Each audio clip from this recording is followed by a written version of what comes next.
كيف قدر ثم قتل كيف قدر ثم نظر ثم عبس وبصر ثم أدبر واستكبر فقال إن هذا إلا سحر يؤثر إن هذا إلا قول البشر سأصليه سقر وما أدراك ما سقر لا تبقي ولا تذر لواحة للبشر عليها 19. یہ خالد کے والد ولید بن مغیرہ کے بارے میں آیات ہیں. یہ خالد بھی پتھر کا پجاری ہے, یہ خالد بھی پتھروں کے سامنے سر جھکانے والا ہے, لیکن جب نور نبوت سینے میں اترا, جب کلمے کا نور سینے میں اترا, جب ایمان کا نور سینے میں اترا, تو یہی پتھر کا پجاری سیف اللہ بن گیا. موتا کی جنگ ہو رہی ہے. موتا مدینہ سے کوئی 700 میل کے فاصلے پر ہے. اردن میں ایک جگہ ہے موتا, جہاں روم 1 لاکھ ہیں اور مسلمان 3000 ہیں. 3000 کا لشکر 1 لاکھ سے ٹکرا رہا ہے. اللہ کے نبی نے لشکر کو روانہ کیا ہے اور آپ نے فرمایا کہ تمہارا امیر ہے زید بن حارثہ, عبداللہ بن رواحہ. یہ شہید ہو جائے تو پھر جس کو چاہے مرضی امیر بنا لینا. ایک یہودی کھڑا سن رہا تھا, وہ کہنے لگا ان تینوں کو شہادت کی بشارت. نبی جو کہا کرتا ہے اگر کے ساتھ, وہ اگر بھی حق ہوتا ہے, وہ اگر بھی شک نہیں ہوتا, وہ حق ہوتا ہے. یہ 3 وصیت کر کے جائیں, یہ واپس نہیں آئیں گے. تو میں موتا کے میدان میں گیا ہوں 1991 میں, جہاں یہ جنگ لڑی گئی, اور وہاں جو شہداء ہیں ان کی قبروں کی زیارت کی. ایک ایک قبر پہ جا کے فاتحہ پڑھی. تو ایک لمبا چوڑا میدان ہے اور 3000 کے لشکر کے آگے 1 لاکھ آ گیا. تو زید رضی اللہ عنہ لڑتے لڑتے شہید ہو گئے. اللہ کے نبی مسجد نبوی میں بیٹھے ہوئے, بیچ میں 700 میل کا فاصلہ ہے, تو مسجد بھری ہوئی ہے. آپ نے ایک دم کہا, وہ زید آگے بڑھا اور جھنڈا اٹھایا اور بے جگری سے لڑا اور وہ شہید ہو گیا اور وہ جنت میں چلا گیا 700 میل دور. پھر آپ نے کہا اب جھنڈا جعفر نے اٹھایا ہے اور وہ آگے بڑھ رہا ہے, اور وہ آئے ہے. جعفر کی عمر تھی 33 سال. جب یہ آگے بڑھے تو ان کو بچے یاد آ گئے, 3 بچے, اون, عبداللہ, محمد. ان میں اون اور محمد یہ کربلا میں شہید ہوئے. ایک بیٹے عبداللہ بچے, جیسے حسین کے ایک بیٹے زین العابدین بچے. ساری جعفر کی اولاد عبداللہ سے ہے, ساری امام حسین کی اولاد زین العابدین سے ہے. 3 چھوٹے چھوٹے بچے تھے, اور بیوی اسما بنت عمیس 21-22 سال کی عمر تھی. تو ان کو بھی بچے یاد آئے کہ چھوٹے چھوٹے بچے بشری چیز ہے, یاد آ گئی. ایک دم گھوڑے سے چھلانگ لگائی اور اپنے گھوڑے کے چاروں پاؤں کاٹ کے پھینک دیا کہ کہیں بچوں کی محبت میں واپس نہ چل پڑوں. پیچھے جانے کا راستہ بند کر دیا اور جھنڈے کو ہلایا اور تلوار کو لہرایا. یا حبذ الجنت واقترابها طیبۃ وبارد شرابها الروم روم قد دنا عذابها کثرۃ بعیدۃ انصابها علی الا قیتها ضرابها. آج روم تیار ہو جاؤ, آج میری تلوار تمہارے خون کی پیاسی ہے. اور اے جنت تو بھی تیار ہو جا, میں تیرے میں آ رہا ہوں, تو میرے استقبال کو تیار ہو. اے روم تم اپنی موت کے استقبال کے لیے تیار ہو. اور آگے بڑھے تو لڑتے لڑتے ایک بازو انہوں نے کاٹ دیا, تو انہیں جھنڈا دوسرے ہاتھ میں پکڑ لیا, انہیں وہ بازو بھی کاٹ دیا. تو کٹے بازو سے جھنڈے کو یوں پکڑ لیا ایسے, تو انہوں نے پیچھے سے آ کے وار کر کے پھینک دیا. تو آپ نے کہا جعفر شہید ہوا اور وہ گیا جنت میں. پھر آپ نے کہا اب جھنڈا اٹھایا عبداللہ بن رواحہ نے, اور وہ آگے بڑھا اور قتال کیا اور قتل ہوا اور وہ گیا جنت میں. تیسرے سردار کے شہادت پر جھنڈا گر گیا, آپ خاموش ہو گئے, جھنڈا گر گیا. ایک صحابی کا نام ہے ثابت بن اقرم انصاری, جنگ بدر کے صحابہ میں سے. وہ عقاب کی طرح جھپٹا مارا اور جھنڈے کو یوں اٹھا کر بلند کیا اور کہا کون جھنڈا اٹھائے گا؟ سب نے کہا تو ہی اٹھا لے, تو ہی اٹھا لے. کہا میں نہیں اٹھا سکتا, کسی اور کو دو. میں نہیں اٹھا سکتا, کسی اور کو دو. تو بیچ میں ایک آدمی, پتہ نہیں کون آدمی, تاریخ خاموش ہے, بیچ میں ایک آواز آئی خالد بن ولید کو دیا جائے. تو سب نے کہا ہاں ہاں خالد کو دیا جائے. تو خالد بن ولید رضی اللہ تعالیٰ عنہ فرمانے لگے میں تو نیا مسلمان ہوں، یہ ان کی پہلی جنگ تھی، پہلی جنگ، پہلی. ادھر مسلمان ہوں، ادھر یہ جنگ آ گئی. فرمانے لگے میں تو نیا مسلمان ہوں، کسی پرانے جنگ بدر والے احد والے کو جھنڈا دیا جائے. تو سب نے کہا نہیں نہیں نہیں نہیں نہیں، ہاں بھائی ٹھیک ہے، خالد خالد خالد. تو خالد نے جھنڈے کو لہرا کر تلوار کو جو یوں نیام سے یوں کیا نا، جب تلوار کو یوں کیا تو اللہ کے نبی نے مدینے میں کہا اور اب اللہ نے اپنی تلوار نکال لی، اور اب اللہ نے اپنی تلواروں میں سے ایک تلوار کو نکال لیا. ثم صلی اللہ سیفا من سیوفہ، یہاں سے خالد کا نام سیف اللہ پڑ گیا. جب یہ مر رہے تھے تو رونے لگے، کہنے کہ میں نے 100 سے زیادہ جنگوں میں حصہ لیا اور پہلی صف میں لڑا کہ شہادت پاؤں، اور میں آج بستر پہ مر رہا. تو علماء لکھتے ہیں خالد بن ولید 100 کی بجائے 1000 جنگ میں بھی شرکت کرتے تو یہ شہید نہیں ہو سکتے تھے. یہ سیف اللہ ہیں، اللہ کی تلوار ٹوٹ نہیں سکتی، اسے کوئی توڑ نہیں سکتا. ان کا لقب ان کی شہادت میں آڑے آ گیا. بھائیوں تلوار کو جو بلند کیا تو میرے نبی نے اور اب اللہ نے اپنی تلواروں میں سے ایک تلوار کو نکال لیا. یہ پتھر کے پجاری سیف اللہ کہلائے، یہ محمد مصطفیٰ کی غلامی کا اثر ہے. کلن وعد اللہ الحسنى، 1.25 لاکھ انسانوں کا واحد مجمع نبیوں کے بعد جن کو زندگی میں مرنے سے پہلے اللہ نے وعدہ کر دیا، اے میرے نبی میرا وعدہ ہے تیرے تمام صحابہ کو جنت عطا کروں گا.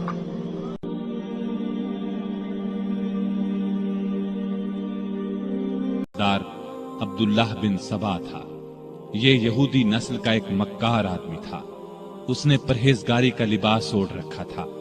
لوگ اس کی باتوں میں آتے چلے گئے. بے شمار لوگوں کو اس نے اپنا ہم خیال بنا لیا. اس نے سیدنا عثمان غنی رضی اللہ عنہ اور ان کے گورنروں کے خلاف لوگوں کو بھڑکانا شروع کر دیا. وہ ان کے ہر کام میں نقص نکالنے لگا، ان پر بے جا الزامات لگانے لگا. بہت سے کمزور ایمان والے لوگ اس کے گرد جمع ہو گئے.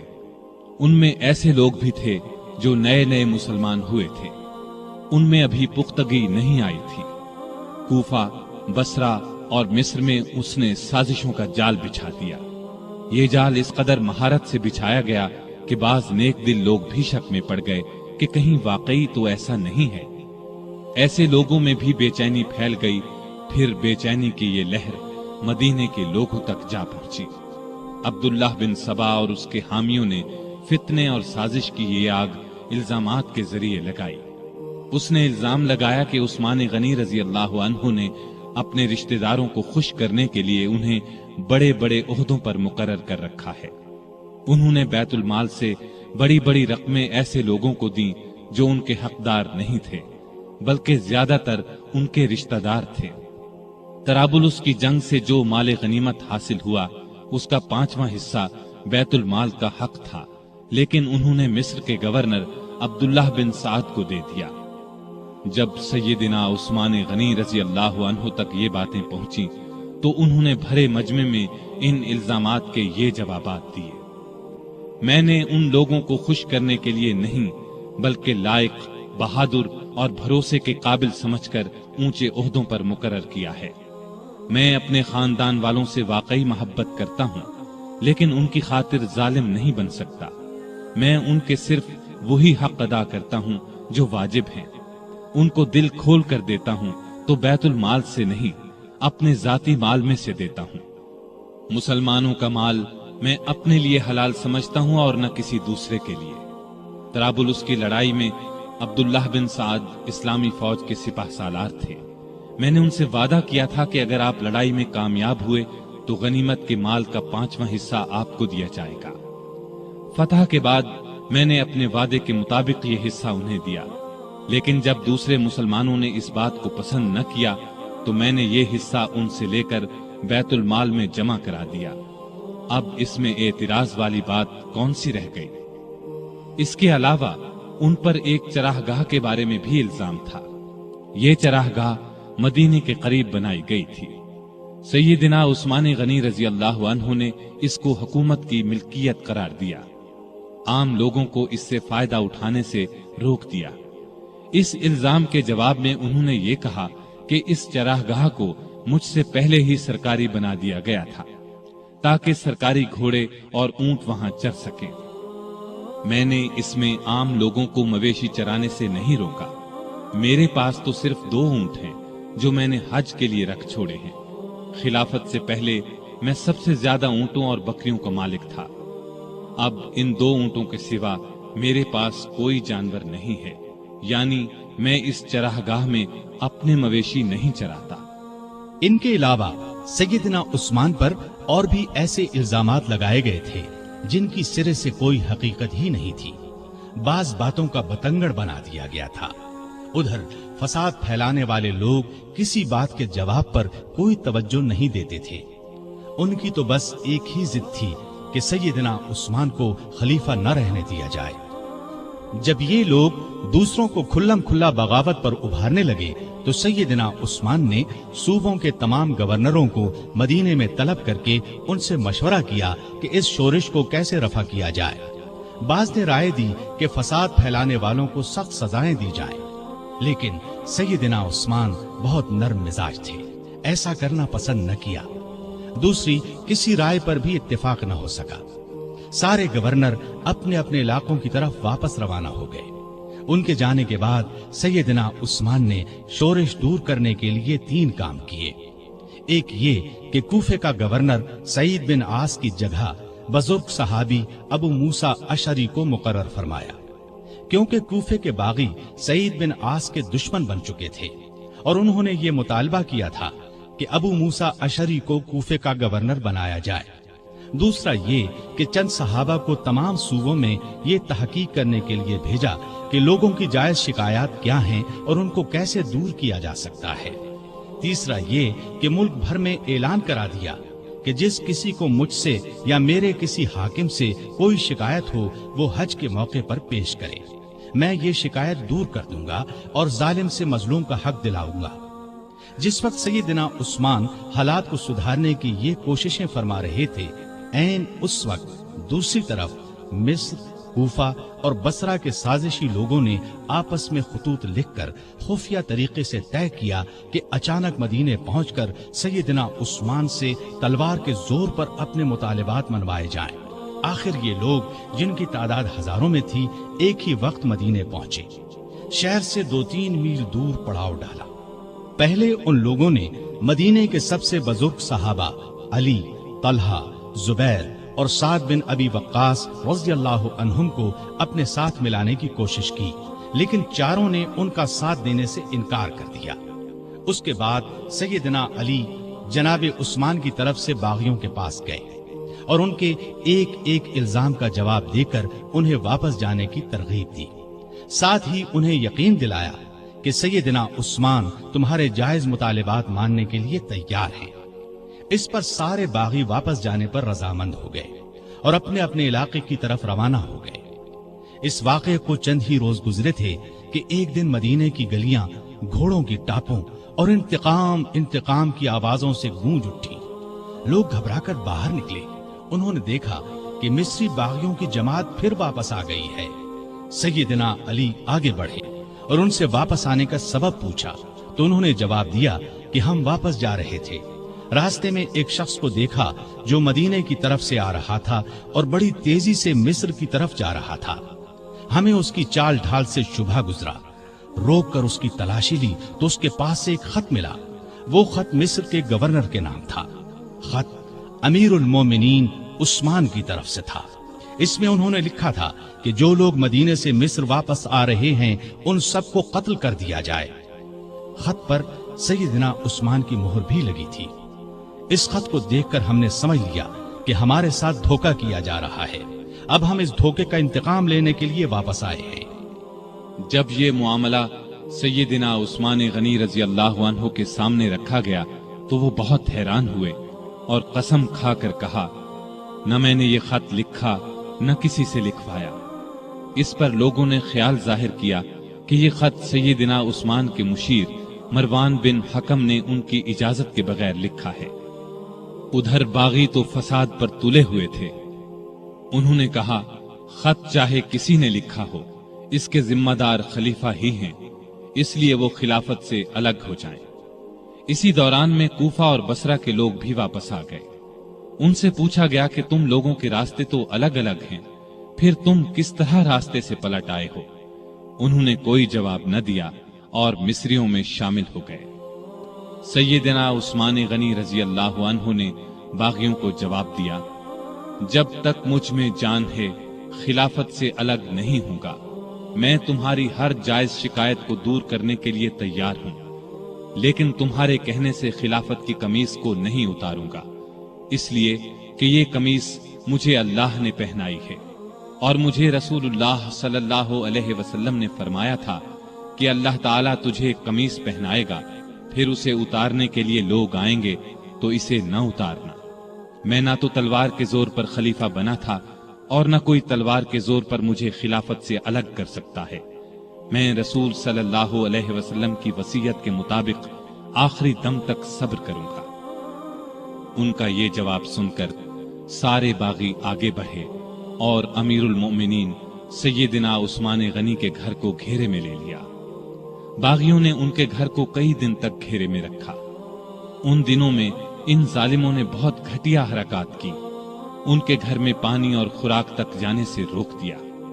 एक रोज उम्मुल मोमिनीन सैयदा उम्मे हबीबा रजी अल्लाह अन्हा ने खाने पीने की कुछ चीजें लेकर सैयदना उस्मान गनी तक जाने की कोशिश की, लेकिन जालिम बागियों ने उनकी बेअदबी की और आगे न जाने दिया। एक रोज सैयदना अली रजी अल्लाह अन्हु ने अपने चंद आदमियों के जरिए पानी की 3 मशकें भिजवाईं। इन आदमियों को बागियों ने रोका, लेकिन वो लड़ भिड़ कर और कई जख्म खाकर पानी की मशकें अंदर ले जाने में कामयाब हो गए।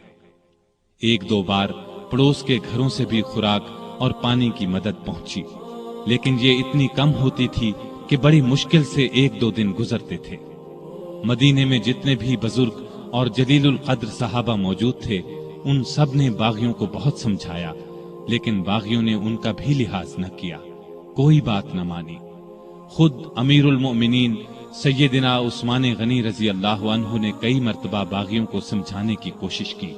मकान की छत पर जाकर कई मर्तबा उनके सामने बहुत बाअसर तकारीर की, उन्हें याद दिलाया कि रसूलुल्लाह सल्लल्लाहु अलैहि वसल्लम जब मदीने तशरीफ लाए थे तो मस्जिद नबवी के लिए जगह तंग थी। आपने ऐलान फरमाया था कि जो शख्स मस्जिद के लिए जमीन खरीदेगा उसे जन्नत में जगह मिलेगी। मैंने ही ये जगह खरीद कर मस्जिद में शामिल की थी, लेकिन आज तुम मुझे उस मस्जिद में नमाज पढ़ने से रोकते हो। हिजरत के बाद सारे मदीने में बस एक ही कुआं था। रसूलुल्लाह सल्लल्लाहु अलैहि वसल्लम ने ऐलान फरमाया था कि जो शख्स इस कुएं को खरीद कर मुसलमानों के लिए पानी आम करेगा उसके लिए जन्नत है। क्या तुम्हें इल्म नहीं है कि मैंने ही ये कुआं खरीद कर मुसलमानों के हवाले किया था, लेकिन आज तुमने मुझ पर उसका पानी बंद कर दिया है। रसूलुल्लाह सल्लल्लाहु अलैहि वसल्लम के साथ मेरा क्या ताल्लुक था, क्या तुम ये भी नहीं जानते? उनकी ये तमाम बातें भी पत्थर दिल बागियों को हिला न सकी। उन जालिमों ने अमीरुल मोमिनीन के मकान को आने वाले तमाम रास्तों पर पहरे बिठा दिए ताकि मदीने के लोग उनकी मदद को न पहुंच सकें। फिर भी 700 बहादुर मुसलमान हथियार लगाकर किसी न किसी तरह सैयदना उस्मान गनी रजी अल्लाह अन्हु के पास पहुंच गए और अमीरुल मोमिनीन से कहा, अगर आप इजाजत दें तो हम इन बागियों से लड़ें। इस पर उस्मान गनी रजी अल्लाह अन्हु ने फरमाया, मैं तुम लोगों को अल्लाह का वास्ता देता हूं कि कोई शख्स मेरे लिए अपना खून न बहाए। इस पर चंद नौजवानों के सिवा न चाहते हुए भी बाकी लोग वापस चले गए। सैयदना उस्मान गनी रजी अल्लाह अन्हु ने यह भी पसंद न फरमाया कि रसूलुल्लाह सल्लल्लाहु अलैहि वसल्लम के शहर को छोड़कर किसी दूसरे शहर चले जाएं। वो तमाम मुसीबतें सब्र और शुक्र से बर्दाश्त करते रहे, लेकिन गवारा न किया कि लोग उनकी खातिर एक दूसरे का खून बहाएं। इधर मदीने में ये हो रहा था, उधर मक्के में हज हो रहा था। अक्सर लोग हज के लिए गए हुए थे। बागी भी ये सोच रहे थे कि हज के बाद लोग मदीने का रुख करेंगे और मौका हाथ से निकल जाएगा। चुनाचे वो सैयदना उस्मान के कत्ल का मशवरा करने लगे। सैयदना उस्मान को उनके इरादे की खबर हुई तो उन्होंने मकान की छत पर खड़े होकर बागियों के सामने ये तकरीर की, लोगों, आखिर तुम मुझे किस जुर्म में कत्ल करना चाहते हो? इस्लाम 3 सूरतों के अलावा किसी मुसलमान के कत्ल करने की इजाजत नहीं देता। या तो वो इस्लाम लाने के बाद उससे फिर जाए, या शादी के बाद बदकारी करे, या किसी को जानबूझकर कत्ल करे। अल्लाह की कसम, मैंने इन तीनों में से कोई गुनाह नहीं किया, फिर तुम मेरे खून के प्यासे क्यों हो? बागियों पर इस तकरीर का भी कोई असर न हुआ। उन्होंने 18 जुल्हज 35 हिजरी को अमीरुल मोमिनीन के मकान पर हमला कर दिया। घर के बड़े दरवाजे पर हसन बिन अली, अब्दुल्ला बिन जुबैर, मोहम्मद बिन तलहा रज़ियल्लाहु अन्हुम और कुछ दूसरे नौजवान पहरा दे रहे थे। उन्होंने बागियों का जबरदस्त मुकाबला किया और जख्म खाकर भी उन्हें अंदर दाखिल न होने दिया। अब 4 बागी साथ के एक मकान के जरिए दीवार फांद कर अंदर दाखिल हो गए। उस वक्त सैयदना उस्मान रोजे से थे और कुरान पाक की तिलावत कर रहे थे। जालिमों ने लोहे की एक सलाख, नेज़े और तलवार से उन पर वार किए। उनकी जौजा मोहतरमा सैयदा नाइला उन्हें बचाने के लिए आगे बढ़ी तो तलवार के वार से जालिमों ने उनकी उंगलियां काट दी। इस तरह जालिमों ने 82 साला निहत्ते अमीरुल मोमिनीन सैयदना उस्मान रज़ियल्लाहु अन्हु को शहीद कर दिया। इन्ना लिल्लाहि व इन्ना इलैहि राजिऊन। उन्हें शहीद कर दिया जिन्होंने अपने आप को बचाने के लिए उनका खून बहाना पसंद नहीं फरमाया था, वरना वो फौज बुलाकर उन सबको कत्ल करवा सकते थे। उनका खून कुरान के इन अल्फाज पर गिरा, फसयकफीकहुमुल्लाह। वो जुमे के दिन का तीसरा पहर था। उनकी शहादत की खबर सुनकर लोग सन्नाटे में आ गए। उनके गुमान में भी नहीं था कि बात यहां तक पहुंच जाएगी। जनाजा रात के वक्त ले जाया गया। डर था कि बागी नाश की बेहुरमती न करे। इस मजलूम शहीद को बकीउल गरकद अल मारूफ जन्नतुल बकी में दफन किया गया। आप बहुत खूबसूरत थे, हमेशा साफ सुथरा लिबास पहनते थे, लेकिन ऐसा लिबास नहीं पहनते थे जिससे गुरूर पैदा हो। घर के अफराद को भी ऐसा लिबास नहीं पहनने देते थे। ग़िज़ा आम तौर पर सादा और नर्म खाते थे। अपनी रोजी कपड़े और गल्ले वगैरह की तिजारत से कमाते थे। बहुत दयानतदार और कामयाब ताजिर थे। अपनी दौलत अल्लाह के रास्ते में लुटाते रहते थे। बहुत ज्यादा सफाई पसंद थे। जिस दिन से मुसलमान हुए थे हर रोज गुस्ल फरमाते थे। खुशबू बहुत पसंद थी। फर्ज नमाजों और रोजों की सख्ती से पाबंदी के अलावा नफली इबादत भी बहुत करते थे। अक्सर तीसरे दिन रोजा रखते।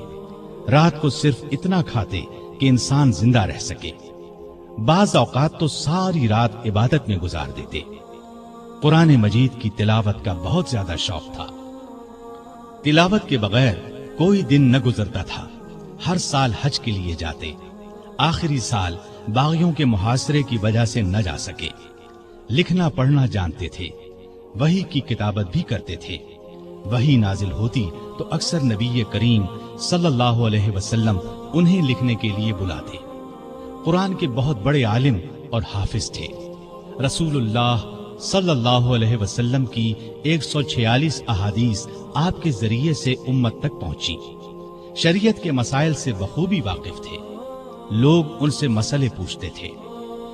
नबी करीम सल्लल्लाहु अलैहि वसल्लम की दूसरी बेटी सैयदा उम्मे कुलसूम की वफात के बाद आपने कुछ और निकाह भी किए।